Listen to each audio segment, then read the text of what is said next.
The cell cycle is basically just an ordered sequence of life events for a cell.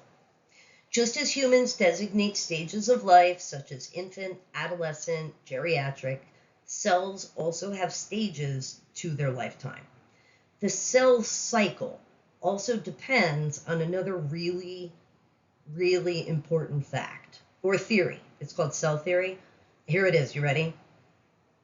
All cells come from pre existing cells. That's what cell theory is. All cells come from pre existing cells. I hope that you are all asking yourselves, well, where did the first cell come from? And that's a topic for another class.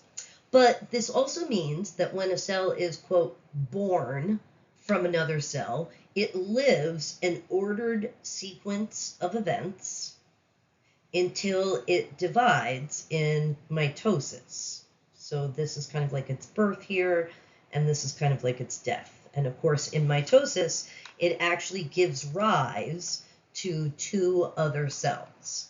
Between these two events, birth and death, a cell will make proteins, it will grow, it will make copies of its DNA, it will grow some more, and then finally, it will divide and distribute its copies. This little circular diagram here is the normal diagram that you see in lots of books that represents the cell cycle. A cell would enter at G1, which is known as the first gap or growth phase. The cell would then proceed to the S phase, which we've talked about and is so named for synthesis because the cell is copying its chromosomes and basically making more DNA. Then cells go into the gap or growth 2 phase for some more growth, and they finally get into the M phase, which could stand for mitosis if this is just a skin cell or some other cell in your body, or if it's a cell that's in an ovary or a testis, the cell could also enter into meiosis. Depends on which cell. Doesn't matter though, we can just call it the M phase and cover them all. Any other cell in the body other than those in testes and ovaries, any other cell does mitosis. In fact, the stem cell that leads to the creation of sperm and ovary uses mitosis to duplicate itself over and over again, and then it pushes one of those resulting clones through meiosis to be a sperm or an egg. Chromosome packaging is a very important concept because it separates multicellular, complex organisms, like a human, from the more unicellular, simplistic organisms like bacteria. You would think that having more chromosomes means that you are maybe like a better organism. No. Getting all of the responsibilities of life done with only one chromosome is pretty fantastic. And all of your little strands of DNA, all 46 chromosomes of your DNA, each one of them is called a chromosome because that word just means piece of DNA. But you have to think of strands of DNA like socks.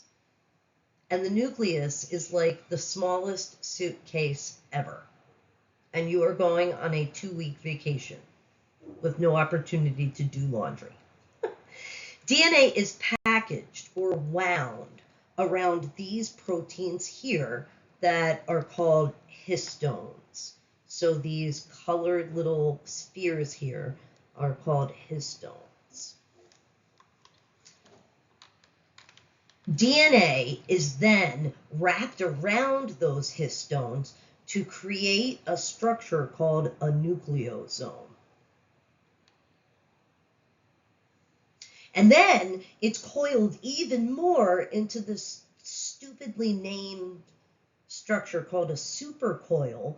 And it's that supercoil that makes us our condensed and visible. I want to say that when chromosomes are condensed, They are visible chromosomes. While the cell is in gap 1 or gap 2 phases, the DNA is dispersed and it looks like spaghetti in the cell, and we call that chromatin. Chromatin is a word that refers to uncondensed chromosomes. So while the cell is still in those gap phases, the DNA is dispersed because the cell is using the recipes to create proteins. When the cell is in its synthesis phase, copying all its DNA, or when the cell is in the M phase, dividing all its DNA, the DNA is then condensed into these chromosomes, and when chromosomes condense, it allows you to see them with a very low-grade microscope. The gap phases or growth phases are pretty simplistic in explanation. There's a gap phase before the S phase, kind of to prepare for it, and then there's a gap phase before the M phase, again, to prepare for it. Because during these gap phases, the cells are making proteins, the DNA is all dispersed, and we can only call it chromatin. And I do have a little picture here. This is a little picture of proteins that are being exocytosed to the outside of the cell, and these proteins right here are in vesicle number 1 are being used inside the cell.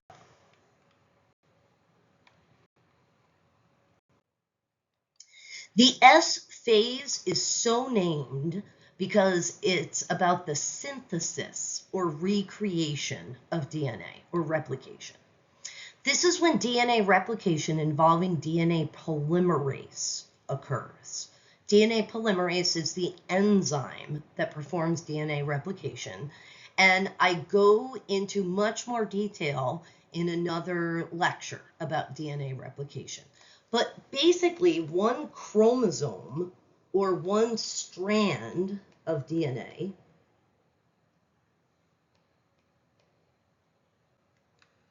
grows an identical copy that is attached to the original at the centromere. And we call these identical copies, we call them sister chromatids. I sometimes have a student who will say those are the same chromosome. Yeah, actually they are, right? They're identical copies of the same chromosome. So this is kind of like me having a quiz, and I copy it for my 24 students. Each copy of the quiz would be called a sister chromosome. We have to think of chromosomes in their duplicated state as 2 copies of the same chromosome just attached together. So before we get to the M phase or the divisional phase, we have this all-important S phase here, in which we're copying the chromosomes that we're then going to distribute to 2 new cells. As I mentioned before, the M phase can be either mitosis or meiosis, and it depends on the cell type and the purpose of the cell and the location of the cell. There are certain cells called oocytes, and there are other cells called spermatocytes. These are cells that are born from meiosis. These are also called gametes, which are sperm and egg. All of the other cells in your body are called somatic cells, and they do not make egg or sperm. They only make copies of themselves, which is doing mitosis. Almost all of the cells in your body are capable of mitosis, but that doesn't mean that every cell does it. And what I have here is a picture for the M phase, is that you start out with the chromosome in its duplicated state, and basically what you're doing is cutting the 2 sister chromatids apart.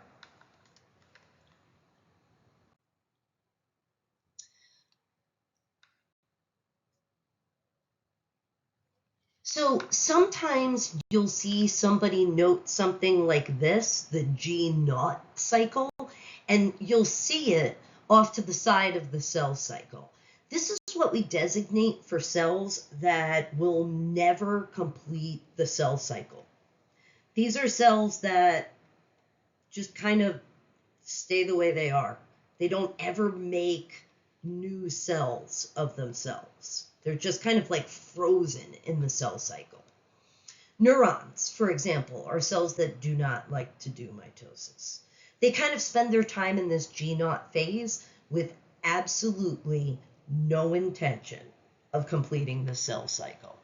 And it's worth to note here that the 3 trillion cells that make up your body right now are not the 3 trillion cells that you were born with. Maybe a few neurons, right? But most all of those cells have been replicated and turned over by the cell cycle.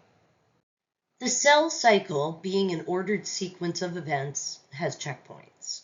There are many more checkpoints than the ones that you see here on this diagram, but these are good ones to get started with. The gap 1 checkpoint ensures that the cell has made enough proteins and has created enough machinery to actually go through with the S phase. The first checkpoint, it's all about preparing for the S phase. The second checkpoint at G2, that does 2 things. It does check again for the growth level of the cell, but it also checks to make sure that all of the DNA was copied correctly. Right, so it asks, DNA copied correctly? Now, if it's not copied correctly, there are some proteins that will come in and try to fix the DNA. They'll try to repair it. But if there's no way to actually fix the DNA, then the cell is going to be forced into programmed cell death, which is called apoptosis, which makes me think that the cells pop open to die, which is actually what they do by osmosis. One of the other important checkpoints is during mitosis or meiosis. And it's the checkpoint that ensures that all of the chromosomes are lined up on the metaphase plate correctly. If the chromosomes don't line up correctly, then the resulting cells will not be clones. One of the cells will receive more DNA and the other cell will receive not enough. And that's not good if you're trying to make clones. Again, what happens if the proteins find that the chromosomes are not lined up correctly? They try to fix it, and if they can't fix it, they force the cell into programmed cell death or apoptosis. You know, I found this slide and the title of it was Hallmarks of Cancer, but I feel as this diagram shows more of the dangers of a cancerous cell along with general guidelines that are used for staging cancers. It's kind of what this looks like. Cancer is the cell cycle out of control. Checkpoints are being disregarded. Cells that are mutated are continuing to divide. Apoptosis is not happening. Before we look at some of these things in this diagram, I just want to mention that cancer does not take one mutation. It takes many mutations collected over a lifetime for a cancerous tumor to result. So the first 4 things listed here in A, B, C, and D, those are accurate to how a tumor would escape all of those cell cycle checkpoints. So the cell is not looking around and making sure that there's enough room to grow. The cell is ignoring any signals to stop growing. The cell is ignoring apoptosis signals. These last 2 pictures, E and F, are really the last stages of an aggressive cancer, much like colon cancer. In the last stages of cancer, cancerous cells start to invade tissues that are distantly located to the tumor. And this is what metastasis is called. It's basically like little pieces of a tumor breaking off and circulating in the body and then finding a home. The other hallmarks of an advanced cancerous tumor is that the tumor has started to grow its own blood vessels, a process called angiogenesis.